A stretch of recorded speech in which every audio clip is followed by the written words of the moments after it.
Assalamualaikum warahmatullahi wabarakatuh. Selamat malam pemirsa, kembali lagi bersama saya Amelia Nurseha di liputan investigasi semester akhir ini.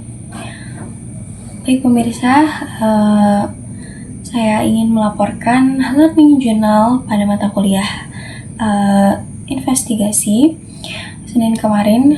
Setelah selesai kita proses pengeditan, proses investigasi, kita ada 3 kelompok yang menampilkan hasil dari investigasi mereka, kemudian dari proses edit mereka.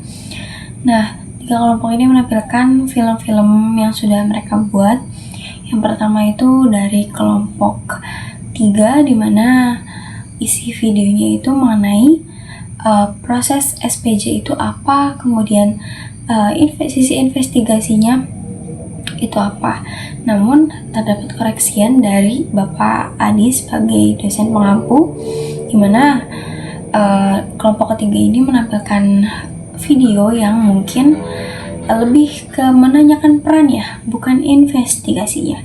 Kemudian ada penampilan juga dari kelompok 2, di mana kelompok 2 ini menampilkan tentang film dari wawancara Kipka, tentang bagaimana apakah si Kipka ini sudah tepat atau belum sasarannya, karena memang kelompok 2 melihat banyak sekali yang selain anak KIP itu mendapatkan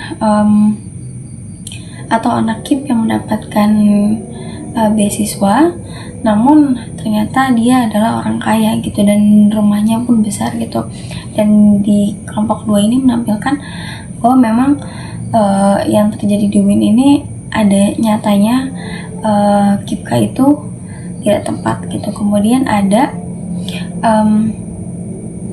dari kelompok saya sendiri, yaitu kelompok 1, di mana kelompok 1 ini menampilkan film atau video tentang balap liar yang ada di sekitaran KP3B dan juga UIN Banten. Dan di video-video tersebut juga menampilkan beberapa titik yang biasanya dijadikan tempat balapan gitu, pun sama halnya dengan SPJ, di mana tempat-tempat mana aja yang bisa dijadikan untuk belajar bagi anak-anak jalanan gitu. Dan adanya investigasi ini juga kita mendapatkan banyak sekali informasi ataupun sisi baru atau insight baru yang kita ketahui selama proses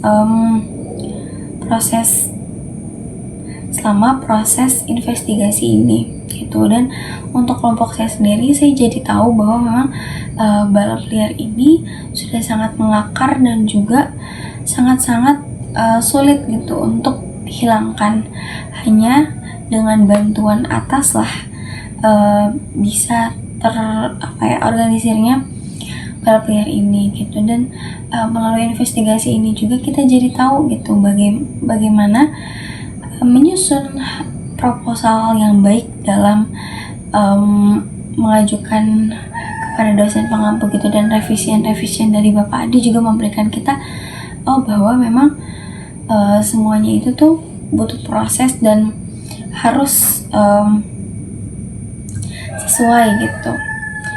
Dan dari investigasi ini juga kita bisa pemirsa lihat di berbagai video yang sudah ditampilkan itu sangat banyak sekali ilmu yang bisa kita ambil. Kemudian juga beberapa hal yang mungkin tadinya kita tidak tahu menjadi tahu gitu. Dan mungkin hikmah dari adanya investigasi ini juga memberikan kita ilmu-ilmu baru.